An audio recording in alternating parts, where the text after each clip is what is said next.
Hey there, fellow truth seekers. Today we're diving into something that's been hiding in plain sight. A children's cartoon with secrets so dark, the creators have gone to extreme lengths to keep them buried. Have you ever watched Craig of the Creek? Seems innocent enough, right?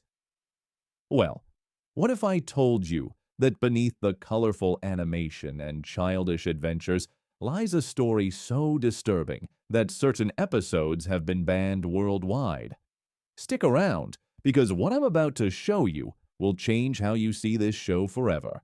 For those who don't know, Craig of the Creek premiered on Cartoon Network back in March 2018, created by Matt Burnett and Ben Levin, the same minds behind Steven Universe. The show follows 10-year-old Craig Williams and his friends Kelsey and JP as they explore a creek that serves as a playground for the neighborhood kids. On the surface, it's a story about childhood adventure, imagination, and friendship. The animation style is bright and cheerful. The characters are likable. The creek is divided into different areas controlled by various groups of kids, the perfect setting for harmless adventures. But that's exactly what they want you to think. You see, what most viewers don't realize is that Craig of the Creek isn't just a cartoon. It's based on something real, something the creators experienced firsthand. And once you start connecting the dots, the show transforms from innocent fun into something much more sinister. Let's start with the creek itself. Why a creek? Of all the settings they could have chosen for a children's playground, why specifically a creek in the woods? According to my research, the real Hercleton, Maryland, where the show is supposedly set, has a disturbing history that dates back to the 1970s.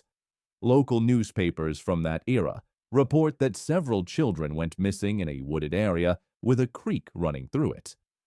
The cases were never solved. The creators have never publicly acknowledged this connection, but is it really just coincidence that Craig carries that distinctive turquoise bag everywhere he goes? Or that Kelsey never parts with her sword? These aren't just character quirks, they're survival tools. Look at the map Craig draws in the very first episode. Notice anything strange about it? The layout perfectly matches the area where those disappearances occurred. The trading tree, the poison ivy grove, the sewer pipes, all landmarks mentioned in the original investigation. But here's where it gets really disturbing. Did you know that certain episodes of Craig of the Creek have been completely banned in multiple countries? It's true. The most notorious is Season 1, Episode 10, titled The Curse. Officially, the episode was banned in Saudi Arabia, Turkey, Russia, and parts of Southeast Asia because it featured two female characters, Tabitha and Courtney, holding hands romantically. But that's just the cover story. What they don't want you to know is that The Curse contained something far more troubling. Viewers who saw the original broadcast reported strange background elements that were quickly edited out in subsequent airings. In one scene, when Craig enters the witch's cabin, there's a split-second frame showing newspaper clippings about missing children pinned to a corkboard. Another episode that mysteriously disappeared from streaming platforms is called The Other Side, supposedly one of the highest-rated episodes with a perfect 10 out of 10 score. But try finding it now. It's been scrubbed from most platforms. Why? Because it showed too much. In this episode, Craig ventures into an uncharted area of the creek and discovers evidence that adults have been using the creek for something other than recreation. Pay close attention to the background when Craig finds the abandoned cabin. Those aren't random markings on the walls. They're coordinates, real coordinates that lead to an actual location. The rabbit hole goes even deeper when you start analyzing the animation itself. The creators have hidden symbols throughout the series that tell a parallel story. Have you noticed the recurring owl motif? Owls appear in the background of critical scenes throughout the series. In ancient mythology, owls symbolize death and the passage to the underworld. They're watching, always watching. And what about Craig's staff?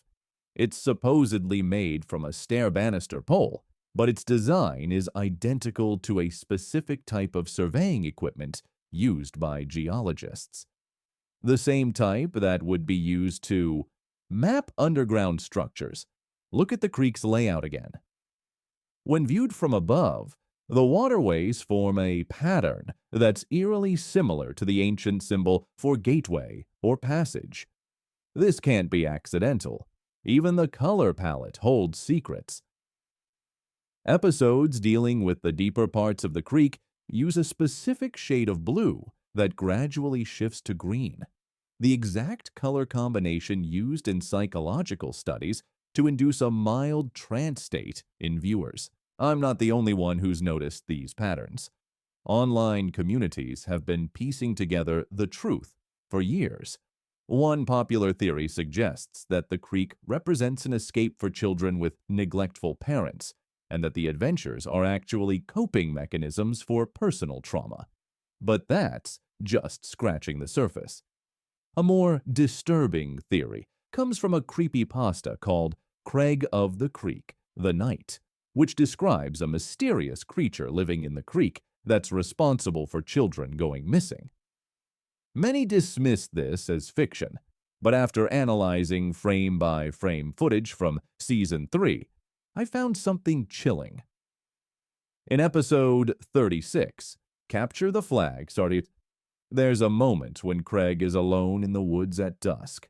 For 3 frames, just a fraction of a second, a shadowy figure can be seen moving between the trees. This figure matches the description from the creepypasta exactly. How could the author have known about this unless they had insider information? Reddit users have compiled evidence suggesting that the entire show is actually told from the perspective of an unreliable narrator, possibly Craig as an adult, reimagining a traumatic childhood event through the lens of fantasy. The creek isn't a playground, it's a crime scene. So, what does all this mean?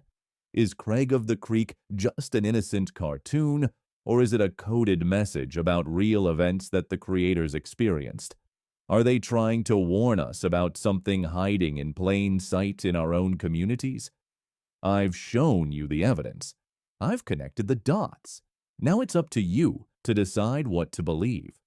If you found this disturbing revelation interesting, hit that subscribe button. There's so much more to uncover.